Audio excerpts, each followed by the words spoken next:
3 de cada 4 kilos del cobalto que se saca del suelo en todo el planeta salen de un solo país africano. Y en ese mismo país, casi 8 de cada 10 personas pasan la noche sin electricidad en casa. El país es la República Democrática del Congo. El dato del cobalto no es una estimación de Internet. Está en el informe anual de minerales del Servicio Geológico de Estados Unidos, publicado en enero de 2025. El Congo concentró el 76% de toda la producción mundial de cobalto minado en 2024. Vas a oír por ahí que son el 60%. Esa cifra circulaba hacia 2019 y hoy se quedó corta. El otro dato es del Banco Mundial, bajado de su base de indicadores. 22,5% de los congoleños tenía acceso a electricidad en 2024. En el campo, el 1%. Y lo que produce cada habitante en un año, medido en dólares corrientes, fueron $693. Menos de $2 al día, en el país que alimenta las baterías del mundo. Ahí está la paradoja completa, en 2 números que salen del mismo territorio. Y no es un accidente reciente. Hace 70 años pasaba exactamente lo mismo, con otro dueño. En los próximos minutos vas a ver de dónde sale ese metal, quién lo saca con las manos, a dónde va cuando sale del país y por qué el dinero nunca se queda. También vas a ver el río que podría encender media África y lleva 40 años esperando. Si te gusta entender un país por lo que tiene debajo del suelo y no por lo que sale en el noticiero, deja tu me gusta ahora. Escríbeme en los comentarios si sabías de dónde viene el cobalto de la batería que tienes en el bolsillo. Y suscríbete. Aquí desarmamos un país entero en cada vídeo. Antes del metal, el mapa. Porque casi nadie tiene idea de lo grande que es esto. El Congo mide 2.344.860 kilómetros cuadrados, según el Banco Mundial. Es el segundo país más grande de África, detrás de Argelia, y el 11º del mundo. Dentro de sus fronteras caben más de 4 Españas. Dentro viven más de 109 millones de personas. Es el país más poblado del África subsahariana después de Nigeria y Etiopía. Por el medio lo cruza el río Congo. Su cuenca cubre 4.014.500 kilómetros cuadrados, casi el tamaño de toda la Unión Europea. Esa comparación no la invento yo, la hace la propia ficha hidrográfica del río. Un país de ese tamaño, con esa cantidad de gente y con esa cantidad de agua encima, tendría que ser una potencia. No lo es. Y la razón no está en el norte, en la selva ecuatorial que todo el mundo imagina cuando oye Congo. Está en el sur. Ahí abajo, pegado a la frontera con Zambia, hay una franja de sabana alta que los geólogos llaman Copper Belt, el cinturón del cobre. Una faja de roca sedimentaria que los dos países comparten y que guarda una anomalía química que no tiene igual en ningún otro continente. En esa franja están Lubumbashi, Likasi, Kolwezi. Y en esa franja está la respuesta al título de este video. El cobalto casi nunca aparece solo. En el Copper Belt sale de los mismos yacimientos sedimentarios de cobre y por eso el mapa del cobalto congoleño es, punto por punto, el mapa del cobre congoleño. Los geólogos calculan unos 25 millones de toneladas de cobalto identificado en tierra firme en todo el planeta y la mayor parte está en esos depósitos del Congo y de Zambia. Ojo con la palabra, calculan. Recurso identificado no es lo mismo que mineral que se puede sacar hoy con ganancia. La piedra que llega a la superficie tiene nombres que casi nadie oyó nunca. Heterogenita, esferocobaltita, ejemplares recogidos en Likasi están catalogados hoy en colecciones minerales de medio mundo con la procedencia escrita en la etiqueta. La capital de todo esto se llama Kolwezi, unos 573.000 habitantes. No es una ciudad antigua a la que llegó la minería. Es una ciudad que fundó la minería, en 1937, talando el bosque que crecía justo encima del yacimiento. Nació partida en 2, con bungalows para los europeos por un lado y barrios mal construidos para los trabajadores congoleños por el otro. Las grandes cavas a cielo abierto están al oeste y al norte del centro, tan cerca que en las fotos de satélite el agujero y las casas se tocan. Ahora los números de producción, que son los que sostienen el título. En 2024, el Congo extrajo 220.000 toneladas de cobalto. El mundo entero produjo 290.000. El año anterior, el Congo había sacado 175.000. En un solo año le sumó casi 50.000 toneladas al mercado mundial. El segundo productor del planeta es Indonesia, con 28.000 toneladas, alrededor del 10% del total. Entre el primero y el segundo hay casi 8 veces de diferencia. Y esto no se termina pronto. De los 11 millones de toneladas de reservas de cobalto conocidas en el mundo, 6 millones están bajo suelo congoleño. Más de la mitad, conviene no mezclar las dos cifras. El 76% es lo que el Congo produce ahora. Ese 55% es lo que todavía tiene enterrado. Una sola concesión da la escala de lo que hablamos. Tenke Fungurume, una de las mayores minas de cobre y cobalto del mundo, ocupa unos 1.600 kilómetros cuadrados a 180 kilómetros de Lubumbashi. Es una concesión del tamaño del Gran Londres, con más de 8.000 congoleños trabajando dentro. Es minería industrial pesada, camiones del tamaño de una casa, cavas de kilómetros, refinerías con chimeneas. Pero durante 20 años, la imagen que salió del Congo al mundo fue otra completamente distinta. La foto que todos tenemos en la cabeza es la del minero artesanal. Un hombre con un saco al hombro dentro de un pozo cavado a pico y pala, sacando piedra azulada con las manos desnudas. Esa minería existe y sigue existiendo. Lo que cambió es su peso. En 2024 la minería artesanal cayó a menos del 2% de la producción congoleña de cobalto, alrededor del 1% de la producción mundial, su mínimo histórico. El dato está en el informe anual del Instituto Mundial del Cobalto, la asociación del sector, presentado en mayo de 2025. Fíjate en el salto porque en internet vas a leer todavía que el 20 o el 30% del cobalto es artesanal. Esa cifra ya no describe nada. Se quedó congelada en un reportaje de hace 10 años. Y hay que decir lo que la caída significa y lo que no significa. No significa que la gente dejó de cavar. Significa que el precio del cobalto se hundió y que las minas industriales crecieron tanto que se comieron la parte del pastel. El pozo cavado a mano sigue ahí. Lo que pesa cada vez menos es lo que sale de él. Después está el número más citado de todos, el de los niños. UNICEF estimó unos 40.000 niños y niñas trabajando como mineros artesanales en el sur del Congo, muchos de ellos sacando cobalto. Ese número aparece en el informe de Amnistía Internacional de 2016, y hay que decirlo con su fecha. La estimación es de alrededor de 2014. Se refiere a la minería artesanal del sur del país en general, y nadie la ha vuelto a medir con la misma metodología. Repetirla hoy como si fuera de este año es hacer trampa con un tema demasiado serio. Lo que sí es reciente y trazable es otra cifra, y golpea igual de fuerte. En 2023, el propio sistema de monitoreo congoleño inspeccionó 10 sitios de minería artesanal de cobalto y registró 5.346 niños. 10 sitios, en un país donde los sitios se cuentan por decenas de miles. Ese es el suelo de la historia. Ahora el techo. ¿A dónde va el metal cuando sale de ahí? El Congo saca el mineral y casi no lo procesa. El cobalto que sale de Kolwezi viaja como concentrado o como producto medio terminado, cruza el continente en camión hasta un puerto y termina en refinerías del otro lado del mundo. China es hoy el mayor productor mundial de cobalto refinado y la mayor parte de lo que refina llega como material parcialmente procesado importado del Congo y de Indonesia. Lo dice el mismo informe del Servicio Geológico de Estados Unidos que da el 76%. Ahí está la trampa de fondo. El valor de una batería no está en la piedra, está en el refinado, en el cátodo, en la celda, en el coche. El Congo participa en el primer eslabón, el peor pagado, y sale de la cadena antes de que empiece a valer dinero de verdad. La propiedad cuenta la misma historia. Una sola empresa minera china produjo en 2024 unas 114.000 toneladas de cobalto en sus 2 operaciones congoleñas. Ponlo al lado del mapa mundial.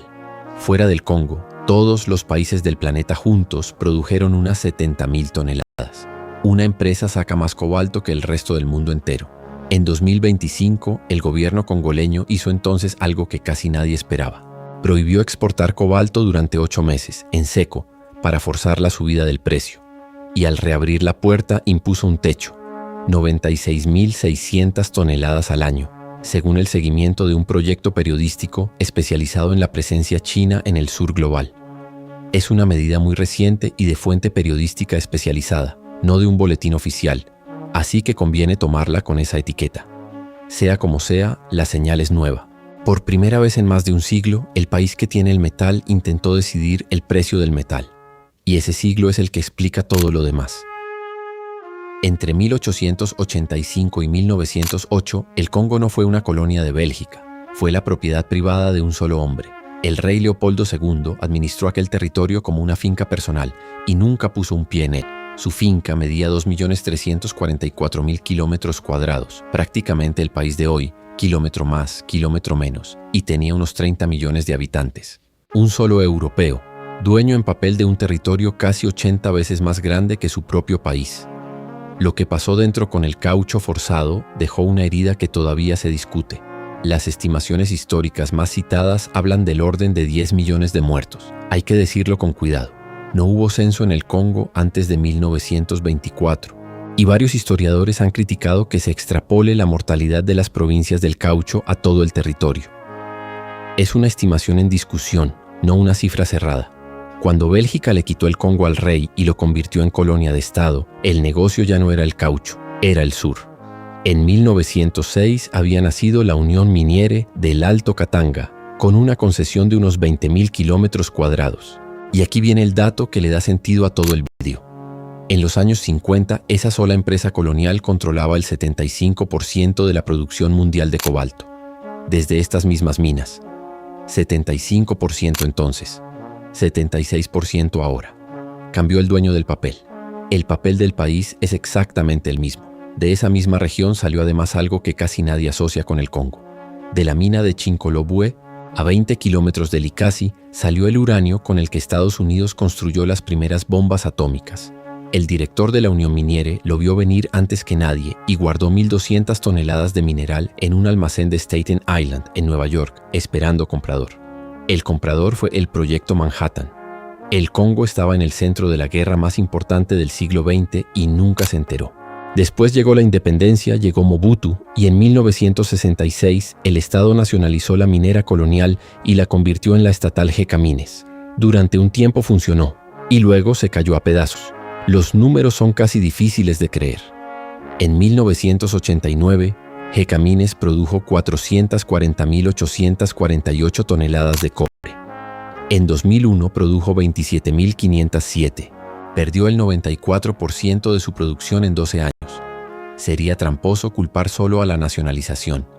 Entre esas dos fechas hubo saqueo, 2 guerras y el colapso completo del Estado congoleño. El resultado de esa cadena de un siglo se mide hoy con un solo indicador. Según el Banco Mundial, más de 8 de cada 10 congoleños viven por debajo de la línea internacional de pobreza extrema, con el dato disponible de 2020. La enorme mayoría del país. Y ya que estamos con las cifras, una advertencia. Vas a encontrar en todas partes que el subsuelo congoleño vale 24 billones de dólares. La repiten informes, periódicos, políticos y hasta el propio gobierno. Nadie publica el cálculo que hay detrás. Lleva más de 15 años circulando sin metodología pública. Así que aquí se queda donde le corresponde. Es una frase, no es un dato. Falta la parte más cruel de esta historia, y no tiene que ver con el metal.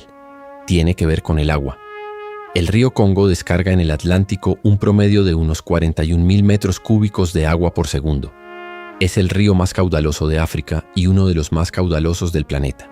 Las fuentes discuten si es el segundo o el tercero del mundo, según cómo se cuente el sistema del Ganges. En el caudal, en cambio, coinciden. Y es el río más profundo del que se tiene medida. Se han registrado unos 220 metros de profundidad en su curso bajo.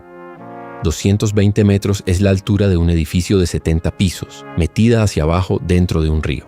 En su tramo final, antes de llegar al mar, ese caudal enorme baja por una escalera de rápidos.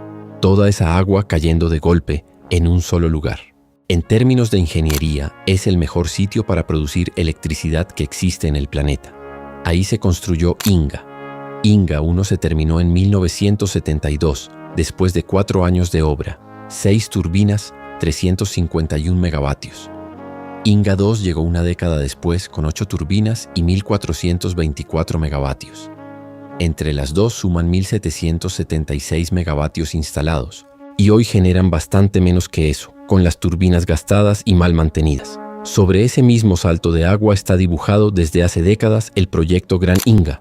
Si se completara, sería la mayor central hidroeléctrica del mundo, con cerca de 40.000 megavatios, más del doble de la presa china de las Tres Gargantas, que hoy es la mayor del planeta. Con eso se podría encender buena parte del continente africano. No existe.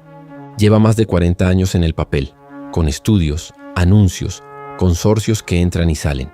La fase intermedia, Inga 3, unos 4.500 megavatios, también lleva décadas anunciada y tampoco se ha construido. Pero lo que sí se construyó dice más que todo lo que no se construyó. Cuando Inga empezó a generar corriente, se levantó una línea de alta tensión gigantesca. no se tendió para las casas de la gente. Se tendió para llevar la electricidad a las minas de cobre y cobalto del sur, a más de 1000 kilómetros de distancia. En el mapa se ve entera, un cable que arranca en el río, cruza el país por encima de aldeas sin luz y va a terminar exactamente donde están las cavas de Kolwezi y las fundiciones de Lubumbashi.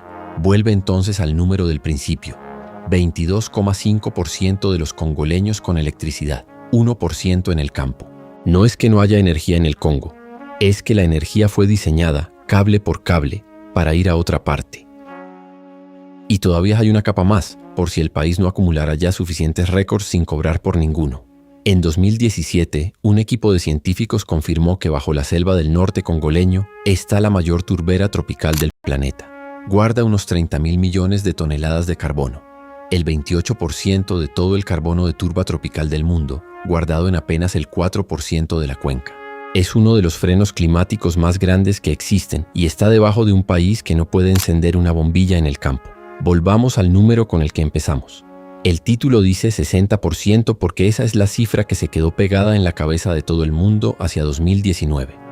El número real de hoy es más alto: 76% de la producción mundial, 3 de cada 4 kilos, 220.000 toneladas en un solo año. Y mientras ese porcentaje subía de 60 a 74, de 74 a 76, el otro número no se movió ni un punto. El acceso a la electricidad en el campo congoleño fue del 1% en 2019 y del 1% en 2024. 6 años, 6 récords de exportación y la misma oscuridad. Por eso la historia no es que el Congo sea pobre a pesar de su riqueza. Es que hace 140 años que el país está organizado por dentro y por fuera para que la riqueza pase por encima sin tocar el suelo. Primero el caucho de un rey, después el cobalto de una empresa colonial que controlaba el 75% del mercado. Hoy el cobalto de un país que controla el 76% y sigue sin refinarlo. Dime tú en los comentarios cuál de todos estos datos te dejó peor: el 1% de electricidad en el campo, los 5.346 niños en apenas 10 pozos, o esa línea de alta tensión que cruza 1000 kilómetros de país a oscuras para terminar en una mina. Dale me gusta si llegaste hasta el final sabiendo más del Congo que cuando le diste play, y suscríbete para seguir entendiendo el mundo real, un país por vez.